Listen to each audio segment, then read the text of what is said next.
We're Hi, good. Hi, how are you? episode 1. Yes, episode one, official episode one of Grounded in Motion. Mm-hmm.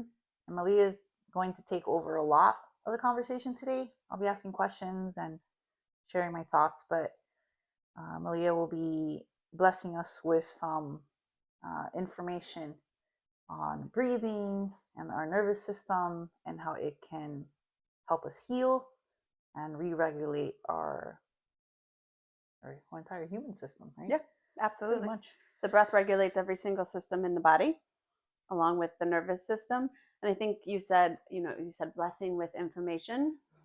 So, I think it's really important to understand that you are gathering information, you gather information, and when you implement that information, that it becomes knowledge and wisdom. Mm-hmm. So we can gather and gather and gather all the information, but if we don't utilize the information that would work for us, then we're just gathering, and that can be a waste of our mental energy as well. Right. And then I learned through many of my healing modalities that sometimes, like gathering information, gathering, studying is often a trauma response. Right. Accumulating a lot of concepts. Yes, Too many. Okay. Just to be honest with everyone, I'm scared shitless.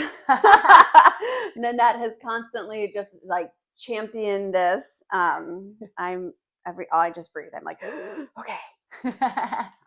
So we're going to talk about the art of breath today, and we're going to talk about breathing because you're like, I breathe all the time. I breathe. You come in on an inhale, your body will breathe unconsciously for you. It's part of your autonomic system. And then from there, if you don't pay attention to it, the body is always going to take the path of least resistance.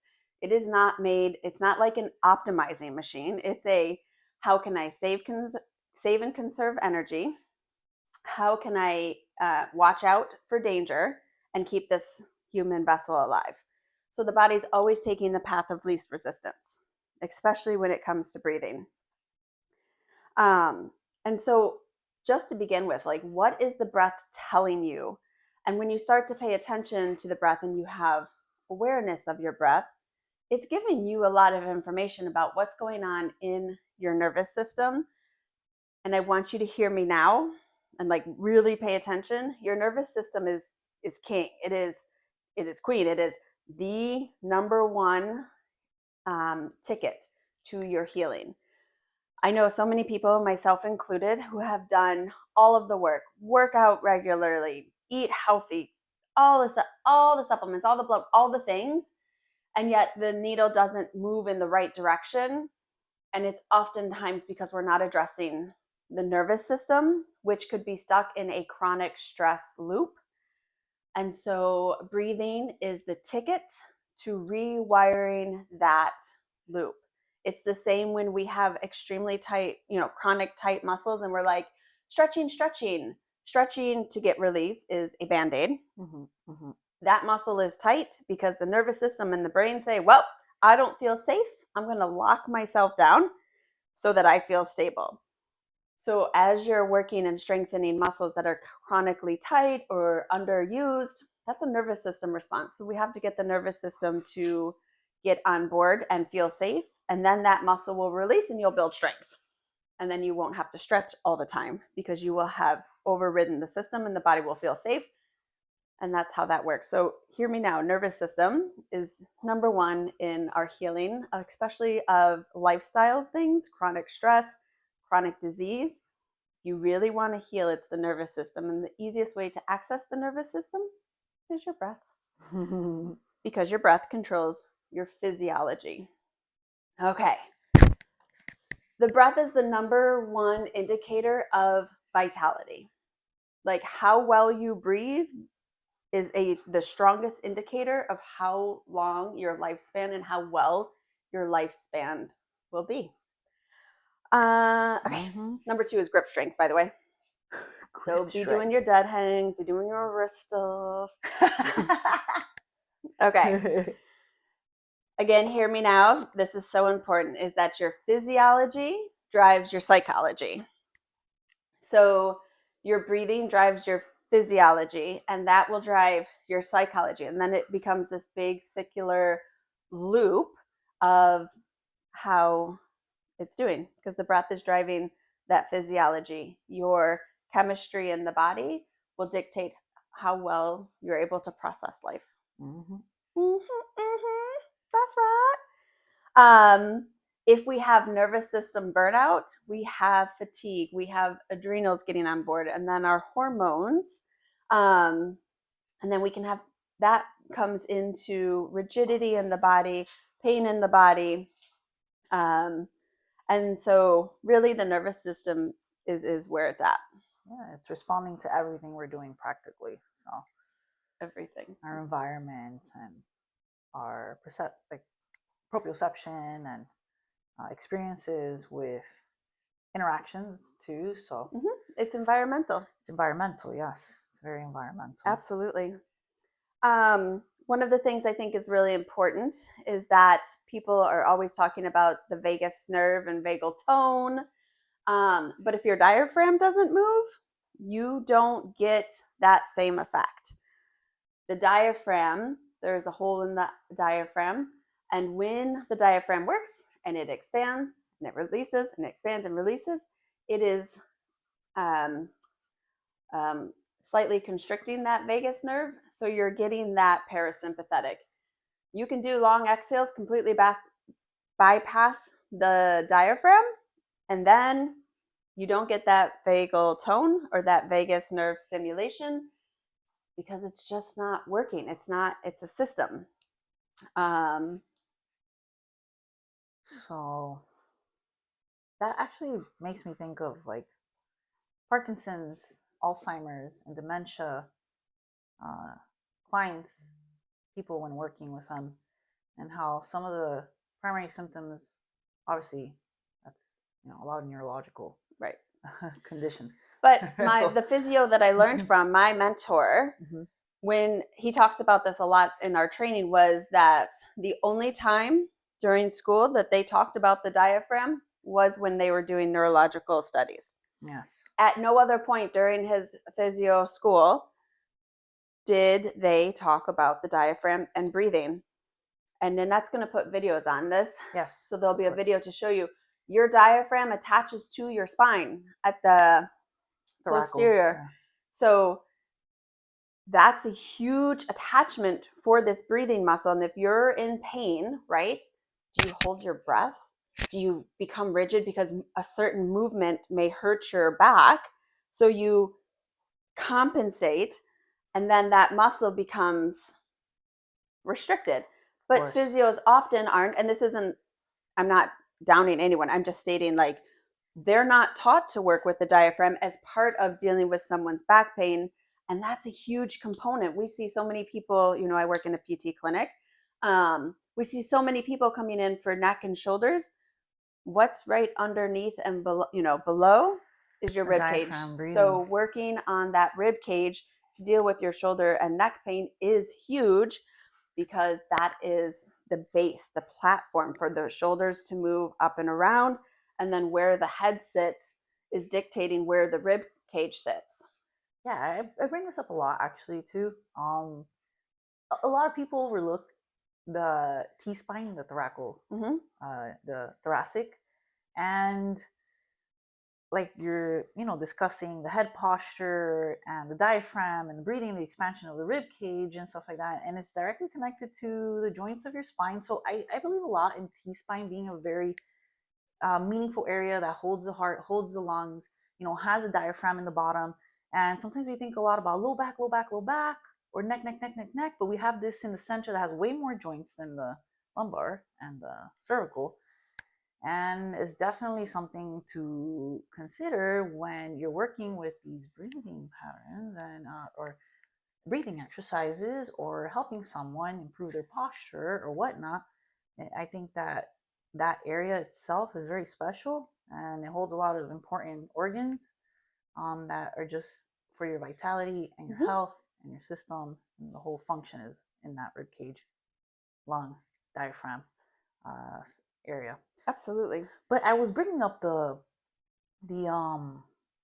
Alzheimer's and the dementia, because obviously once we're in a state of compression and the posture is debilitated and everything is compressed, the ribs over the diaphragm, there's a lot of systemic compression and restriction.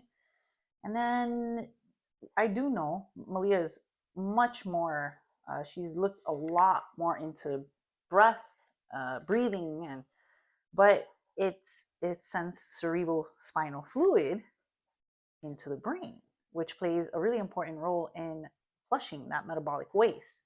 So that's what I do know, and how the breathing is very important for people who do have these neurological conditions, Parkinson's and Alzheimer's and dementia. And, like I said, the shortness of breath is one of the main symptoms of it, and the dysfunction in the breathing. I would not have known that. Yeah, but the cerebral spinal fluid is what it's like what really makes a difference in the Alzheimer's and stuff like that. So kind of sad, because we mask this with medication and we overlook simple things like this because you can do breathing with a person sitting down of any age. So it's something that doesn't Yes, require it's you a to focus, do. especially of my aging population, Yeah, is breathing for that vitality and movement, yeah, um, of just being able to stay calm yeah, and grounded. and then create that or start to circulate that cerebral spinal fluid to it affects the brain. It's going directly into the brain. Well, everything is connected. Yeah. Well, it provides health for the cardiovascular system Yes. too.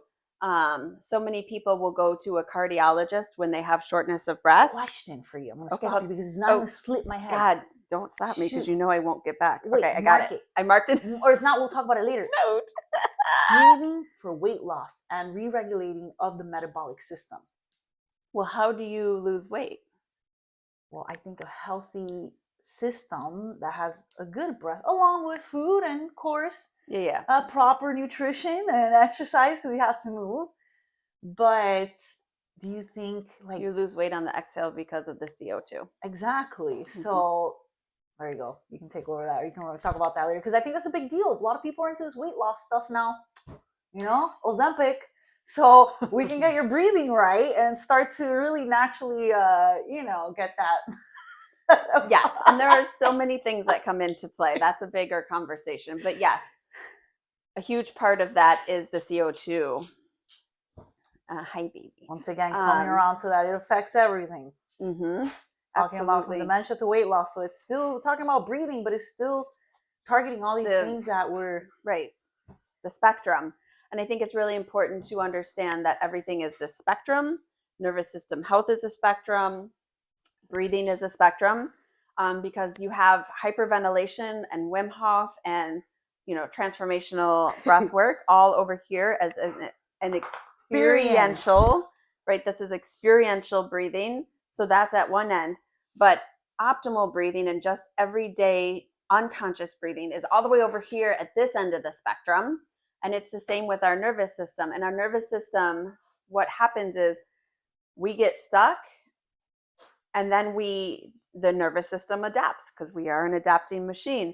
So the nervous system is adapting to this end of the spectrum, which is going to, let's say this is your sympathetic, your heightened state, all of that. Then you have this very calm rest and relaxation. But if you've had trauma from your childhood or into your, just throughout your life, you might get stuck up here in this heightened state and the nervous system doesn't know how to downregulate. And if it was simple as just let it go, let go, let go, then we'd all fucking be calm and let go. But we're not because it's not as simple as just letting go or just taking some slow, deep breaths. I could give you breathwork tools and tips all freaking day. But if you can't sit with your nervous system in this heightened state and slowly begin to walk it down to feel safe to let go, then there's just a whole bunch of breathing tools and you might feel calm and relaxed for a moment, but then we go back to this state. So it's really important to know that it's not just slow, long breathing to remain calm. How many times have we sat in meditation and the mind is like, I need to look at my phone. How long has it been? It's only been a minute. Oh my God, it feels like, this. I don't give my breathwork practitioners or my clients that I work with, like, go sit for 20 minutes and breathe. No, it starts with, let's do a minute. let's do 2 minutes. Yeah. Let's really master 2 minutes and then move on, because the nervous system needs that time to recalibrate and feel safe in that. And that's not just a few slow breaths. That's a Yes. band-aid. It is a nervous system. Okay, how do I feel in my body? What does it feel like? When do I feel this anxiety or this heightened stress? I'm safe. I can step back and calm the nervous system, because, again, the nervous system doesn't know the difference between the trauma that you've experienced and you later in life standing in front of a board meeting giving a presentation. The nervous system doesn't know any difference. It's still scary as fuck. Just So it still responds. thinks It's you're responding. running Yeah, it's from a just bear, responding. or from your experiences that you've had throughout your life. So understanding that. And then when you are in front of the board and just giving a presentation, going, oh, okay, well, I'm going to metronome my breath into smooth, even counts, which will signal safety, because I'm not running from anything. I am safe. I'm giving a presentation. Nerves are different than like the nervous system reacting. Do you do a lot of just uh, breathing sessions, or is this something you do like individually? I don't really, like, for example, I take advantage. I'm a very physical and in movement. I believe in movement a lot. And the way that I've snuck in breathing and just helping my clients in general breathe is like a broken record during the movements, helping them be aware that as they move, they have to breathe. Yeah, so Like, no, I do individual breath. I just don't breath. do just breath. So I I do just trick them. breath and subtle movement. A lot of foundation training encompassing, because it is usually, Isometric. yes, it is usually a postural thing, because we get into Yes. postural patterns, and we'll talk about posture in a minute, because we all think posture is this astute thing, but that's not really what posture is. Because we're not sitting in great posture right now. I'm just kidding. I'll be with my legs crossed. No, I'm all like cozy because it's so cold here. There it went. Sorry, I'm just There gonna it be went. like this sometimes. She'll understand soon. She'll be like, "No, say some dumb shit." So I do private Yes. sessions on just breathing, and we do a lot of the Courgeous ball, like the self myofascial release balls, to get movement if they have scar tissues. Women who have had C-sections and stuff like that. We want to get that scar tissue moving, because that will impede our breathing. We just sit more. We cannot deny that. So that is a huge effect. Your breathing. Compression and our breathing. Immediately. So I do a little bit of posture and movement, but it is a lot of digging and getting down to bring awareness to clients, and then moving forward from there with band-aids. And when you're in this experience and you feel heightened anxiety, what's happening. And we're talking about moving and not like jumping around working out. We're talking about mindful moving, alignment based moving, postural movements, postural restoration. We're not talking about workouts. All right, you're a little bit off the deep end if you have bad breathing patterns and in a workout class too. So okay, good boy. So yeah, let's hit posture real quick, because we're on it. Yeah. So posture is not like this standing up. Whenever I say I work on posture, people are like, oh, okay. And they stand up really tall, and they usually squeeze their shoulder blades back. That is, there's anatomical alignment of how our body was put together to design to operate optimally. But posture is a living, breathing thing. And so your posture really comes from what position is your body holding the most. Yeah. That's your posture. Proprioceptive awareness. It's inner ear, it's feet sensing, hand sensing. A lot of the senses are involved with, once again, the nervous system. Yeah. So the posture is very deteriorated. There's a lot of sensors that are not firing. So the posture is, if you're sitting at a desk for 6 to 8 hours, that's posture is going to be, again, the body, path of least resistance. Your 45 to 60-minute gym session a couple times a week may not counteract the 40 hours that you're sitting at a desk, which is what I give a lot of homework to my clients is, okay, you're at a desk, fine. It's just our current reality that we sit more as a global thing.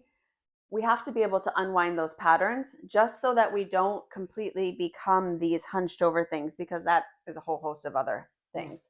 Okay, so let's talk about dysfunctional breathing patterns. Are you a mouth breather? Oh boy. Right? And it's, again, it's unconscious, but mouth breathing, 30 to 50% of people actually have this habitual pattern Of mouth breathing? of mouth breathing. Yep. It changes the shape of the face. Yes. 100%. Adaptation. It's real. Your body adapting to the habits you're giving it, even a breathing habit, your facial structures. Very So that's a huge thing. Sleep apnea, snoring, your jaw will sit back and some things at the back of the throat relax. And the oral health, it's narrowing the pathways. So that's a huge aspect of a habitual problem that is like a dysfunctional, very common, clearly 30 to 50%. But what, like, getting deeper into a little geeky of the science is that it's disrupting the gas exchange that's happening in your body. Again, this is where the physiology begins to shift, and we have alarm bells going off. That is a natural occurrence in the body. If there is gas exchanges that are off, the body goes, oh shit. And then it could send a signal to the brain going, hey, hey. And now we begin to have these sensations of anxiety. I mean, you're cutting yourself of taking of course, it's like life essential. Cut yourself of breath. Of course, it feels like you're running out of breath. It's a normal response. The body's very intelligent. Like, here's a little fear of death. You want to restrict your breathing through a straw. And it's so intelligent. It gives you the right signals, the right information. We just are so programmed to ignore everything. Yeah, it's like, how do we get so desensitized to feeling well? It's very sympathetic in nature. So again, you're getting that sympathetic nervous system. So that is an unconscious pattern creating more stress in the body. You will take more breaths per minute. And that goes back to your vitality of how well you can breathe. So if we on average breathe 22 to 25,000 breaths a day, and you're breathing more than that, you're literally shortening your lifespan. And it limits them. So when you breathe in through the nose, it has a direct connection to your diaphragm, which has a direct connection to the changes in pressure, and it's pumping your abdominal cavity for digestion, gut mobility, mobile bellies, because the diaphragm's not involved in breathing as much, so your belly becomes this hypermobile, and you have less gut movement, which is moving the food and through the digestive processes. And then a huge one, again, there's three holes in the diaphragm. Now I can't, it's like but one of those is for the venous return of the blood coming back into Let's the move right on to my favorite camera angle. Of the heart. Here you can see the diaphragm unfolding its magic from below. The three openings that you can see allow the aorta, the esophagus, and the inferior vena cava to pass holding through. Our breath is a big one As a too. side note, okay, how was that? Are you guys still with us? I am with you. Yes. Okay, so the anatomy of the breath. I want you to think of breathing. I have a visual for us. If you follow me on the gram, Malia Wilson Movement, you might have seen this. But when you breathe, it's like filling a cup. When I pour this in, I'm going to do it really slowly. It comes in and it goes to the sides, and then it fills up. I cannot fill this cup from the top to the bottom. When you're mouth breathing, you're only breathing into the chest, the upper chest. So you get these really short, shallow breaths. Hold on, I'm going to set this down. Which you are losing, again, the diaphragm, but there's trillions of what's called alveoli, and they're these little sacs, and the accumulation of them is at the bottom of the lungs. So if we're mouth breathing, we have these short, shallow breaths, and the breath doesn't come in and fill out to the sides, then we're missing, again, that gas exchange, which then becomes an issue, which triggers different exchanges of CO2 and oxygen.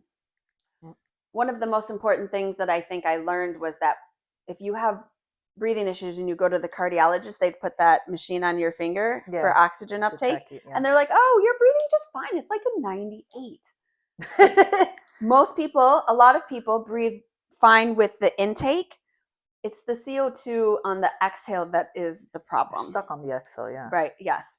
And so that carbon dioxide exchange is what is lost. And when we don't have enough carbon dioxide, it's like an alarm bell. If I had an alarm system on my house and I had it on the front door and stuff, then when you come to my front door and you break into my house, that alarm would go off. I would have proper gas exchange. It's like if you don't have proper CO2 uptake, and I'll teach you how to test yourself for that, is now my alarm system's on my yard, and when a branch or a leaves fall, the alarm goes off. So my body's constantly like, alarm, alarm. What does that trigger? Anxiety. Anxiety, yeah. Yeah, and stress. Did that make sense? Yes, ma'am. Okay. So the lungs expand down and out and back. Like, we often forget this back breathing. 60% of your lungs are in the back of your body. That T-spine, man. That T-spine. The T-spine, I'm telling you, it's huge. It's a huge section. It's like takes up most of your back. And your lungs actually fill up to the top. We'll post a picture so you can see, but your lungs come all the way up to the top. It's like a bird cage, right? So your postural rib cage position matters a lot, like your T-spine position. Like I sometimes see these hyperextended, That's my natural position. Exactly. So, that also causes that breathing dysfunction. So repositioning the thoracic and with postural exercises, you change the shape of the body, you're going to change the way that the system is flowing and moving. And that, once again, that's why restoring the positioning and the shape of the body for her and I, that's why we practice and we teach a lot of these fundamentals. We get so freaking tired of teaching them, but it stays fresh because it's much needed.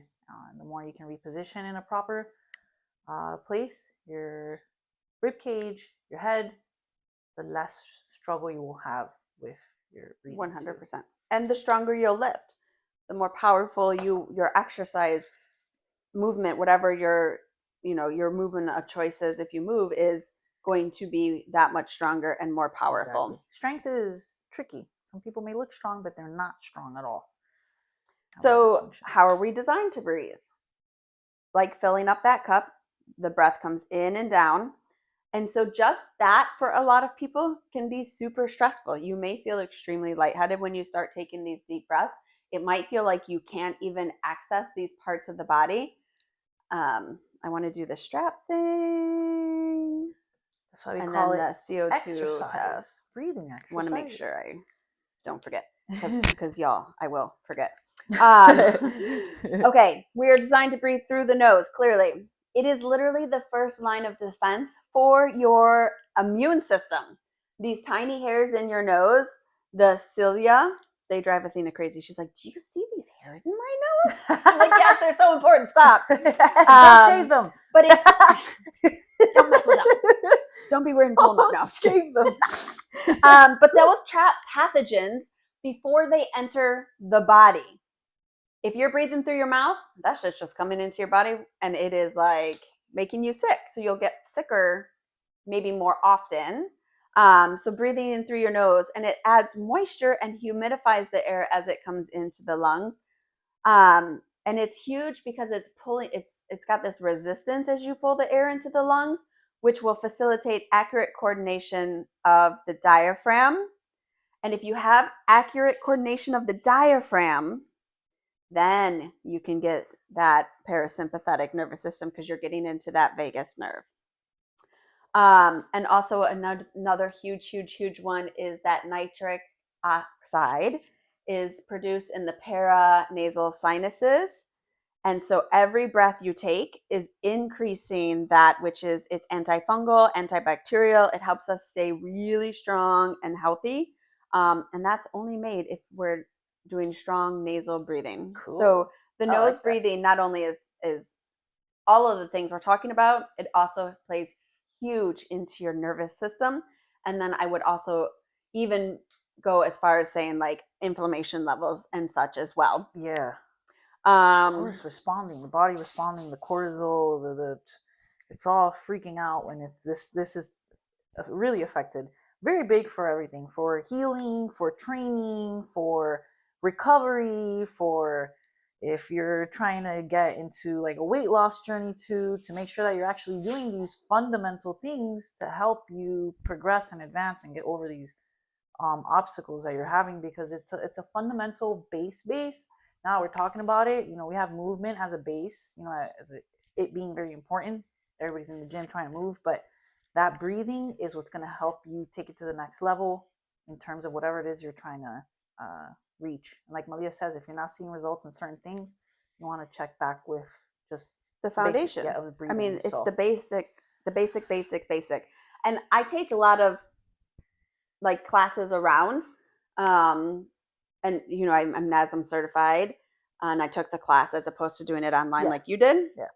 And so 900 questions, because I'm always asking questions of professionals. And I was like, do you ever, focus on breathing? And they're like, no, not really. They're just going to breathe. No. And no then trainer, I'm in the group. No, barely the yogis understand it. Not at this level. Sorry.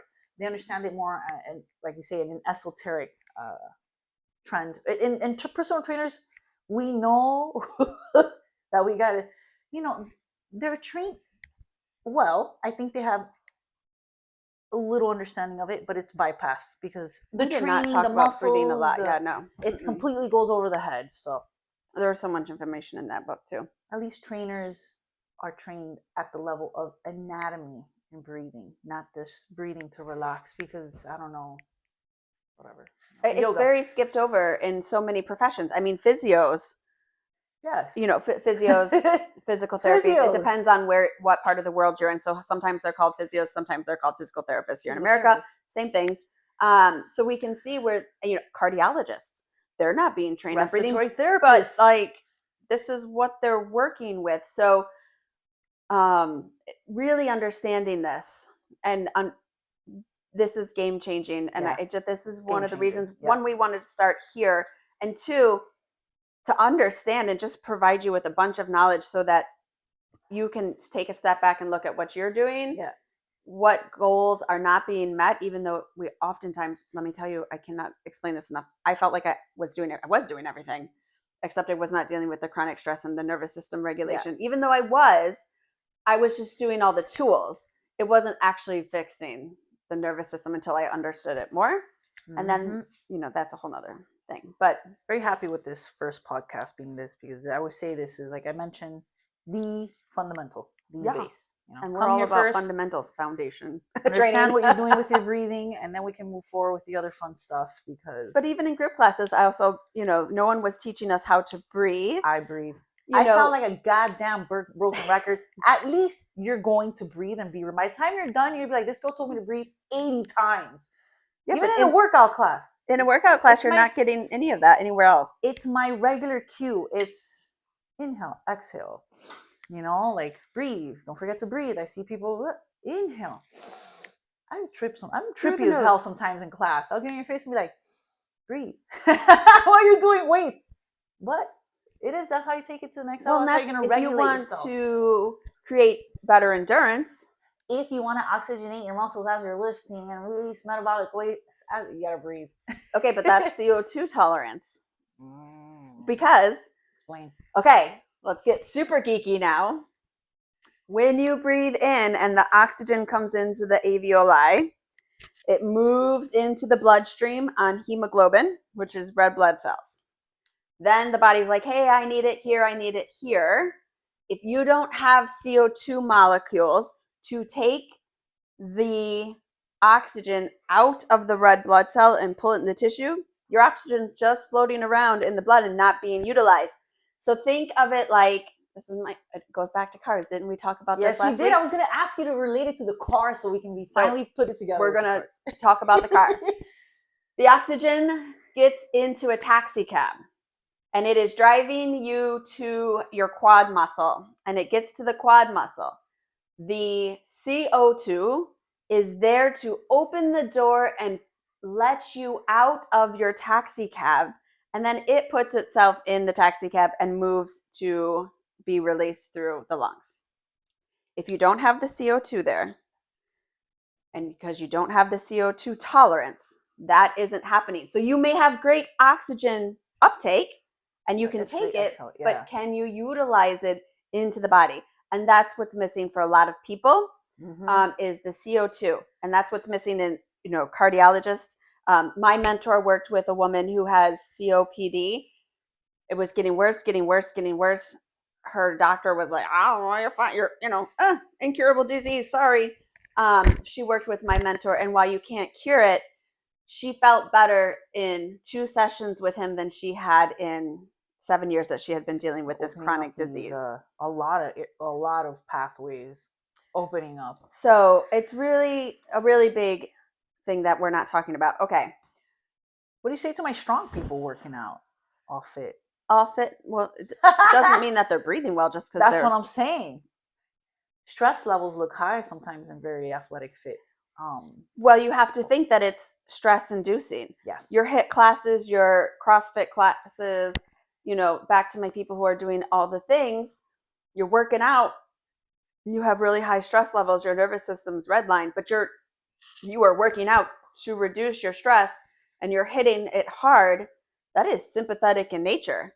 You know what I'm going to tell you? You know what I'm going to ask you to do? I'm going to ask you to downgrade your exercise to nasal breathing, walking for 45 minutes, 60 minutes. I don't care about the time.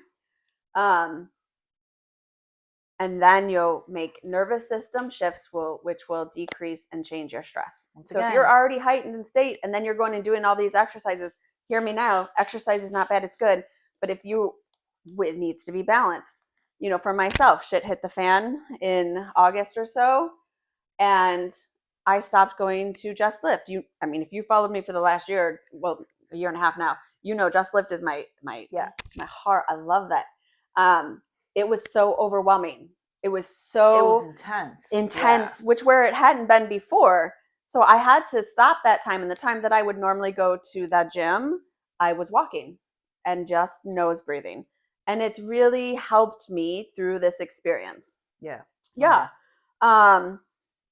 So we've talked about, again, I just want to go back to your exercising isn't bad, the things you aren't doing. Sometimes we just need to be able to adjust and move the dial. So I'm not telling you to stop exercising. All right. You tell people to stop exercising. I've said this. They want to fire me. Well, they want to fire. When I tell a client, you got to chill, they're like, you're fired. I'm like, why? I'm trying to get you better. Well, there's better ways to do different exercises and different movements. Not telling you to stop exercising. It's going to tell you to do the right thing so you can get better results. And doing the right thing sometimes means reverse engineering. We have to be willing to adjust, right? So I didn't stop exercising when shit hit the fan. I just changed what my exercise looked like. Absolutely. And then I did maintenance work at I train it again in a private setting. So I went to that gym where I was in control of the music. I was in control of the movements. It wasn't fast paced. I did just a lot of very basic, hinges, squat, push, pull. And in my own pace, they were 30-minute sessions instead of 60-minute sessions. Yes. They were slow. They were controlled. I was not even trying to lift heavy. I was doing medium exercise, weights and stuff. I wasn't trying to PR. I was just trying to maintain what I had created. Again, you're trying to re-regulate, trying to get that nervous system to re-regulate, for the cortisol to go down, for all that metabolic waste. So once again, like May's saying, the high intensity is not going to be your answer. Once again, episode 1, fundamentals of breathing, are going to lay out the floor for you to start really building on that. And we have to be adaptable to change, which of course for many of us is the hardest. There's always going to be change. It's only a matter of when. Matter of time. Well, and which end of the spectrum is that change going to come? Is it going to come with disease and lifestyle and injury? Or is it going to come with, yeah, this sucks right now and I can't go to my regular lifting classes and workout classes, but I regulate my nervous system. Because again, nervous system is everything, and we need to be pliable and malleable to create flexibility in our nervous system, because the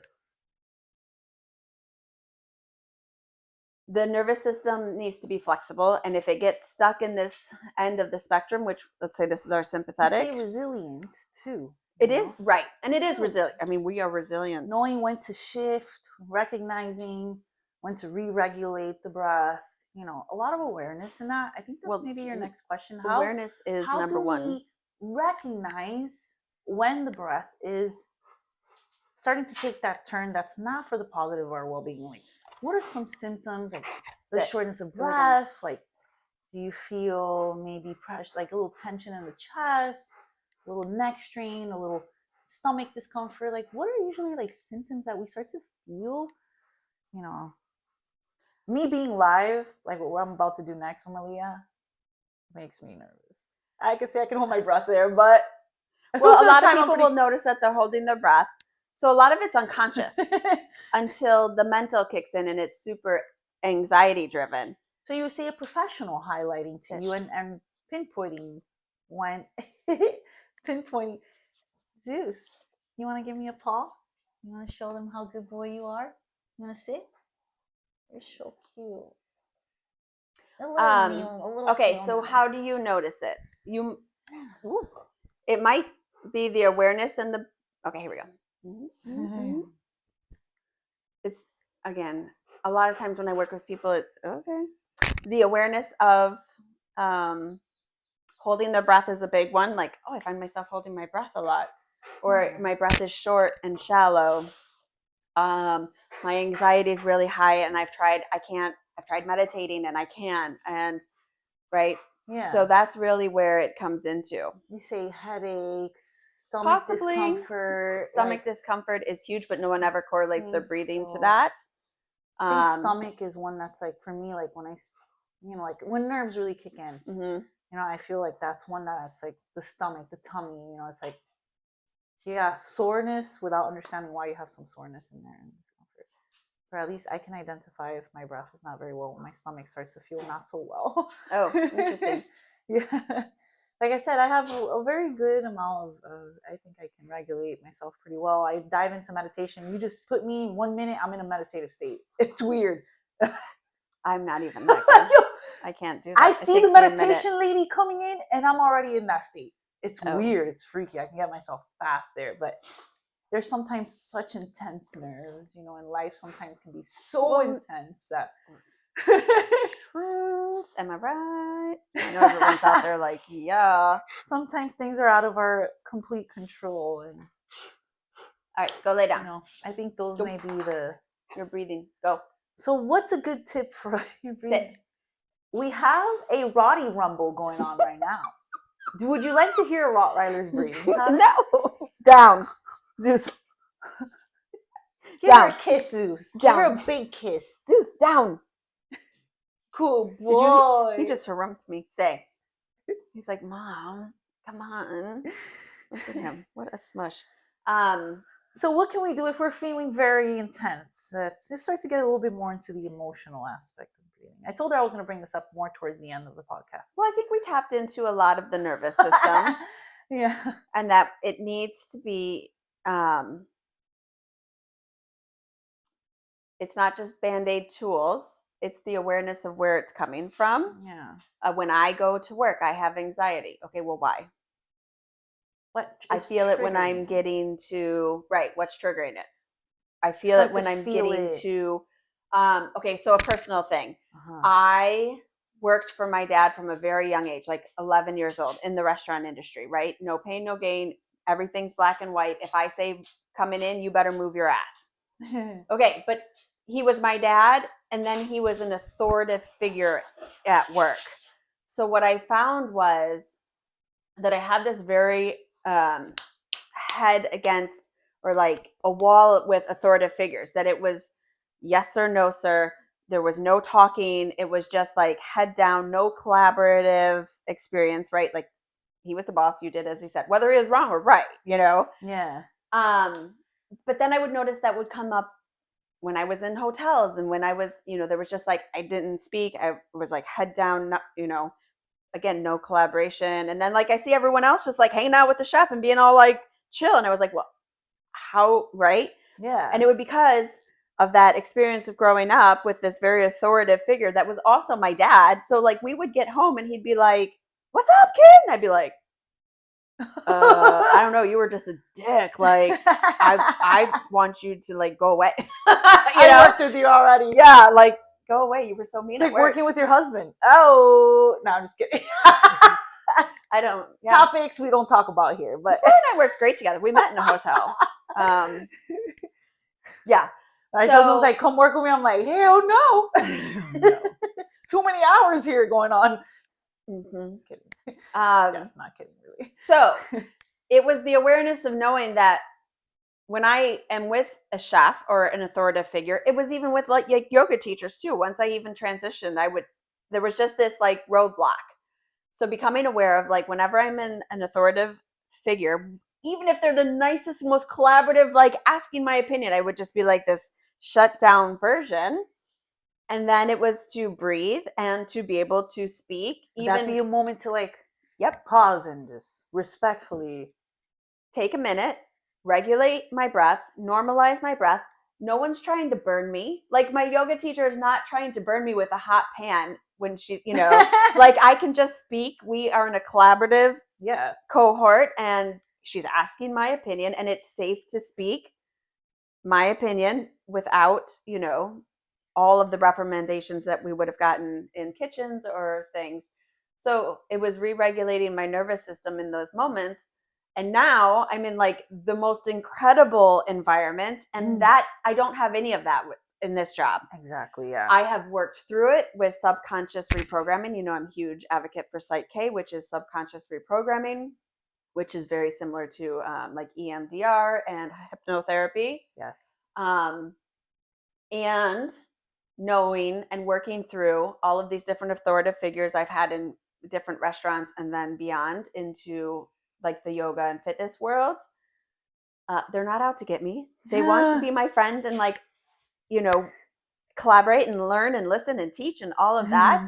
And that was a 10-year journey. Yeah, that's interesting. Honoring the breath, honoring and giving yourself a moment to re-regulate and come back to your senses. So just real quick, I think it's important to note that you have 2 diaphragms, and people will say like 7 to 9 different diaphragms in the body, but like breathing diaphragms, I want you to know that your pelvic floor and your regular diaphragm, and that is huge into pelvic floor health, work together. So incontinence, pelvic floor, prolapse. I see you have here diaphragm adductors, which is my favorite. So the muscular stabilizer, deep frontal line of the fascial lines. I will put this up on the video for you guys to know. Start at the tongue, move down through your diaphragm, down your adductors, which anchor the pelvis down. So do your adductor work. Connected to your pelvic floor all the way down to your toes. But when you breathe, they're like little parachutes. Your pelvic floor and your respiratory diaphragm ideally would move together. So when you inhale, the respiratory diaphragm widens, your rib cage expands, your pelvic floor would also widen. And when you exhale, they both balloon back up. Nice. And ideally that should work together. So that's a huge part of breathing. Yes. Tongue position. Yes. Diaphragm, pelvic floor. Pelvic floor. And then you could get into, incontinence and all of that, low back pain, hip pain, right? Because it's all connected. Yes, it's all connected. Mechanical, but I think, you have and fascia, no, I think that's all. Let me go through my notes because I want to make sure I hit all the important things. Again, environments are one of the biggest things. Your childhood, you're holding your breath, safety. That takes time to reprogram. This isn't just like, ooh, I do some slow breathing and I'm better. It comes with awareness, noticing where and when it happens in your current environment, and then working to impact it. Creating flexibility in the nervous system.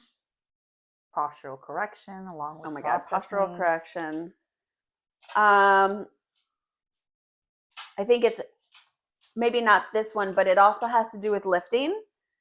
It's on the tip of my tongue. All I want to say is Val Salvador, but that's not right. Yes. The Val. It's on my tongue. It's the bracing, right? The bracing. Yes. Breathing. Val. I know some of y'all out there be like, it's this. Send it to me. No. Something. It's with a V, I know. I need to brace core. Nasm is the one that teaches us. So bracing is a huge part of it. Breathing and bracing the core muscles. Yes, we'll talk about that when we're lifting more. I take a different approach. I lift pretty violently. I say sometimes I like to have near-death experiences. But I believe not regulating the breath so much and bracing so much instead of having a nice natural rhythm, and keeping the movement sequence with the breath and stuff like that is good. When you're lifting heavy, you have to be ready. Don't go lift heavy if your posture's not, too formed and you have the right stabilizers, because you can try to brace your core as much as you can. But if you have a lot of instability and stuff like that, it's not going to save you. There's a lot. Right. Let me know to take you to injury. Yeah, so there's a lot, but we'll talk about that too. Okay, so let's give them some fun tips. Yeah, let's get some tips. Okay, for sure. You can grab a strap or a hand towel or a t-shirt and place it around the lower back, the lower floating ribs, not your low back, and no higher than, ladies, where a bra strap would be, or your chest, right under your nipples, I like to say, for men. Yes. And you have this strap, your elbows hang by your side. I took my strap to work. You can send me a video. I'll put it into the video, which would be nice to have. I can put a little side as you. Yeah. And then your elbows by the side, and focus on breathing into the back of your body and imagining that you're pushing the rib cage back. Is a great way. We'll put a video in of what that is. Yes, we'll put a video for sure. You can also just take your thumbs, wrap your hands around, put your thumbs in back, drop your shoulders down because your shoulders are going to want to be here. And then breathing into your thumbs. Valsalva. I don't know why I was trying to door. Valsalvador. Valsalva, see? So that's a really great way to get movement into the lungs as well. Now, if you want to test your CO2 tolerance, this is how you do it. And Nanette's going to demonstrate for us, and we're going to see how good Nanette does. Sure. What am I doing? Okay. So this is how I do it. At breathing? Nope. I'm going to set a timer. That's a calculator. You can sit. Okay.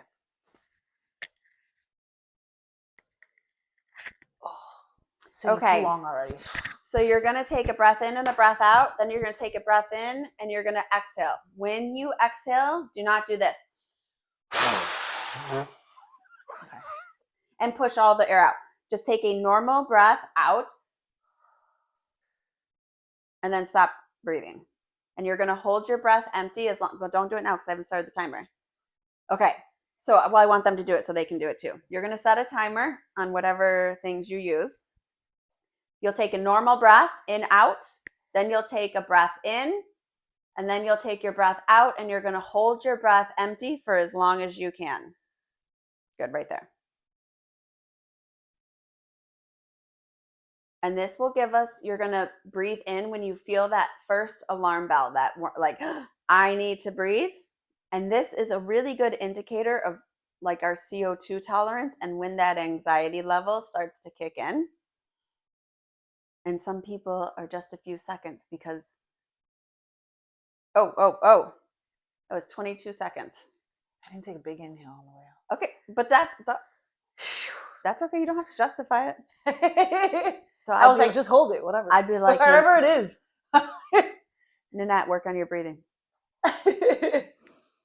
Ideally, when you do that, you want to get your exhale hold to about 45 seconds to a minute. I'm not timing you now. Want to try again? No. I'm not going to make him watch me hold my breath for a minute. And then breathing through the nose. Like, that's your homework. I want you to only breathe through your nose. Everybody, only through your nose. Like you said, I think taking a walk and breathing through the nose. That's what I have most of my people start with. That's great. Because even walking, that's great. That's about 10, depending on your abilities, you'll start breathing like, yep, only breathe through your nose. I think that's great training. Just walk, which we need anyways. And for my runners, what happens is the minute we start breathing through our mouth, we stay there. So I have a very strange breathing pattern. They resist a lot of anything outside of running. Running is usually the main core. I've worked with a few athletes on their breathing because they were endurance, like basketball players and stuff. So. It's different. You get paid for it, you ain't fucking around. But I have some runners that I would be like, you can only run as fast as you can breathe through your nose. And they're like, I can't. Well, they're like, well, that's really hard, and like I don't go as far. I've met runners that have some incredibly crazy rib cages. And then you can only breathe. The next level, like gear 2, would be like you can breathe in through your nose and out through your mouth. And you can't breathe mouth until the last stretch of your run. So that's how I get people to, and it takes about 2 weeks, and then your endurance level is like through the roof. Yeah, it changes. Well, shit. I just want to notice that's why I can't remember what football team has a breathing coach. So anybody, I'm for hire. I will teach any sports team. I mean, I'll train anybody, but any sports team that wants a breathing coach. Hello. You should do the pelvic floor. I should teach the physical, and you can teach the breath for pelvic floor. I think that'll be good. Oh yeah, I love pelvic floor. I think I've done pelvic floor. I have a nice list of things to go over. I actually wrote some stuff down. I'm gonna do the spatial medicine next, which is the postural medicine, or the how you hold your body in space and stuff, whatnot. You're gonna go over fundamentals too, because we practice the fundamentals so much. And although I like my big movements, movements are 2 times a week. Honestly, my big power movements, power asana, and power lifting, but the rest is fundamentals, and I'm not there killing myself all the time. We think we nail the fundamentals, and then we go do all the things. I need it. If not, I can't go do the power stuff. It's true. And I use it to warm up as my dynamic warm up. Always. Which we're about to do now. We're gonna go live. Malia's coming with me today to the Aligned Mind Body Show, which will be recorded at the AM Production Studio. Super cool studio. We'll be broadcasting there. I'll probably throw some of the stuff into this YouTube because Malia will be with me and we are working together.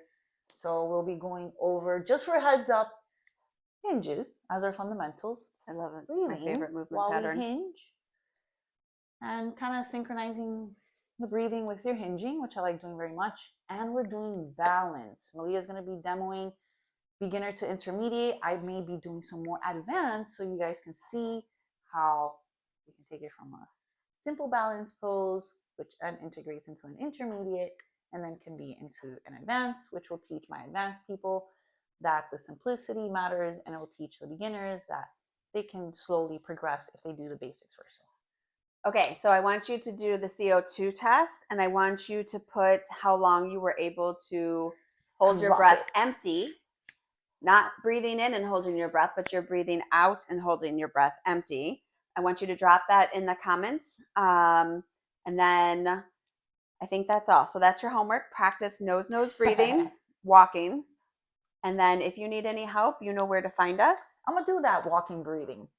Yes, you I haven't walk tested your myself. dog. I got a dog to walk, you know. Got a dog to walk. So I'm going to be practicing that. Okay, I think that's all. I think that's all. Thank you for joining. Incredible. Thank you, Malia, for all the research you do, everything you do, your intelligence, the information, the way you put it together. I understood everything. I learned a lot from you today, and I hope you guys did. You know, student teachers always and forever. And yeah, grounded in motion. Yay! See you for the next one. All right, coolio.